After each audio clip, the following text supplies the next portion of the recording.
Bruno demande comment on fait quelqu'un passer du toboggan au parc d'attractions s'il n'a cliqué sur rien. Il est arrivé jusqu'au bout. Comment est-ce qu'on fait pour le faire basculer d'une liste, d'une séquence à l'autre?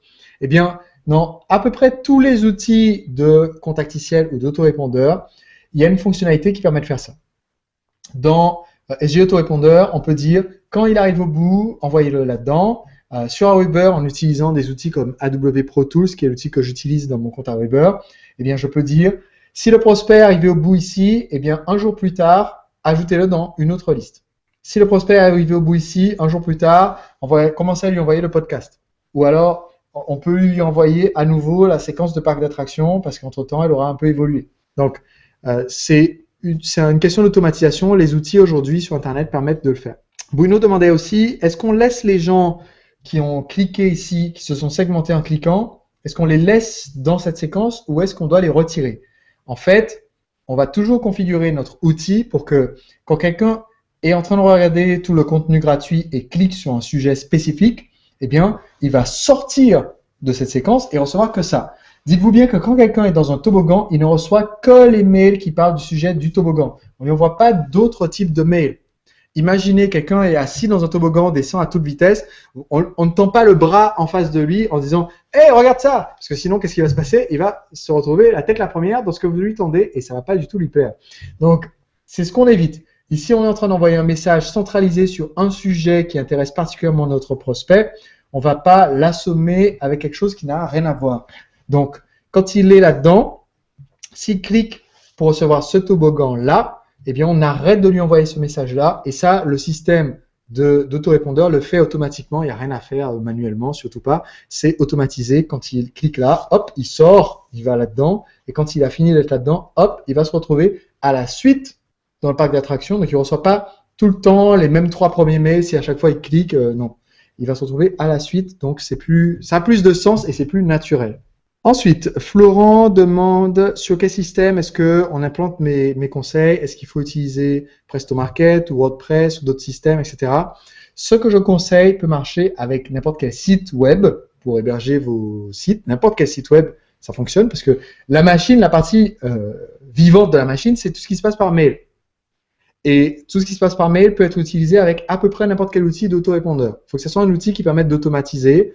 Mailchimp en offre gratuite ne permet pas, d'accord, mais Aweber, SG Autorépondeur, Infusionsoft, Office Autopilot, etc. Plein d'outils comme ça permettent d'automatiser une séquence de mails. Et donc tout ça, ça marche dans à peu près n'importe quel système d'autorépondeur et avec n'importe quel type de site internet. Maintenant, dans l'atelier La Machine, je vais vous conseiller les mêmes outils que moi j'utilise parce qu'ils sont plus simples. Si vous voulez coder du HTML sur votre site web, je vous laisse libre de le faire. Si vous voulez avoir un WordPress avec plein de plugins, je vous laisse libre de le faire. Mais j'essaie de vous simplifier la vie, donc je vous montre les outils que j'utilise et qui sont simples. Alexandre demande, pour appliquer les conseils de mon atelier, est-ce qu'on peut appliquer les conseils de mon atelier à machine à du business to business? Par exemple, Alexandre propose de la location de salles, de formation, réunions, conférences, etc. Donc, Alexandre fait du business to business. Alors, Alexandre, dans ma séquence ici, telle que je l'ai expliqué, parce que là, je l'ai expliqué en business, ça marche très bien en business to consumer, c'est-à-dire vente à des particuliers. Ça marche en vente à l'entrepreneur, donc B2E, business to entrepreneur. Maintenant, si tu fais du business to business où il y a un cycle d'achat qui en général ne se passe pas sur un achat sur Internet, au lieu de faire un appel à l'action ici et là et dans ces séquences-là où on dit cliquez ci-dessous pour acheter, au lieu de faire un appel à l'action comme ça, eh bien, tu vas faire un appel à l'action qui est prenez rendez-vous ou demandez un devis.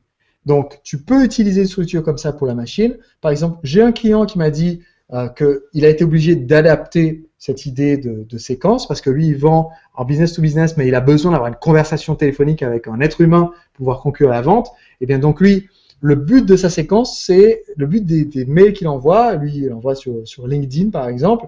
Son but là-dedans, c'est de décrocher le rendez-vous téléphonique. Donc, il n'a pas une séquence qui sert à déclencher la vente de façon automatique, instantanée, mais sa séquence vise à obtenir des rendez-vous téléphoniques. Donc, pour moi, quand je parle d'automatiser votre mécanisme de vente, on va l'automatiser dans le maximum du possible. Donc, si vous pouvez vendre votre produit en ligne, le but, c'est que Tout se vend en ligne tout seul, vous n'avez rien besoin de toucher, les ventes se font, l'argent arrive sur votre compte en banque, c'est impeccable.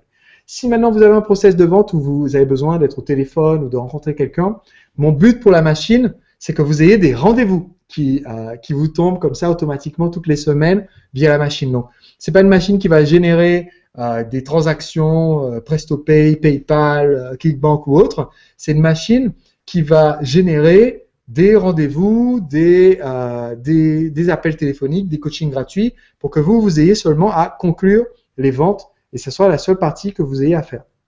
Ok, donc une question par rapport au lancement perpétuel. On m'a demandé comment est-ce qu'on fait en sorte que la page fonctionne dans le lancement perpétuel seulement aux dates qui correspondent à telle personne.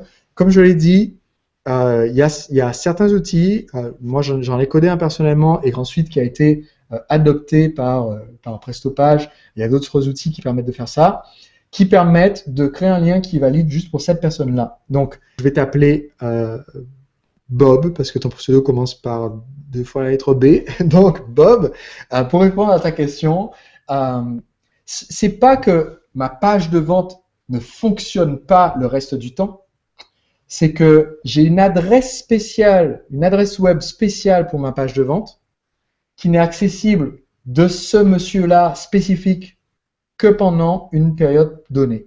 Donc, ma page de vente existe quelque part sur le web de façon permanente, mais personne n'a le lien de la page de vente, chacun a le lien de sa page de vente. Et pour chacun de mes prospects qui arrivent ici sur la séquence de lancement virtuel ou autre, eh bien, si c'est une offre spéciale et qu'on lui a dit, écoutez, vous avez 4 jours pour avoir tel et tel bonus, et à la fin des 4 jours, c'est fini, eh bien, c'est spécifique pour lui, les 4 jours sont spécifiques, et donc l'adresse de cette page est cryptée pour que du 1er au 4 juin ou du 1er au 4 décembre, eh bien, il peut y accéder, et après, c'est fini pour lui, mais par contre, pour quelqu'un d'autre, c'est peut-être pas encore actif, et pour quelqu'un d'autre, c'est peut-être plus actif, d'accord? Chacun est sur son propre timing au niveau de ça. Mais ça, encore une fois, c'est une question. Moi, ce que j'essaie de vous expliquer, c'est le côté marketing qui est important parce que le côté technique, il y a aujourd'hui des outils qui permettent de faire tout ça très simplement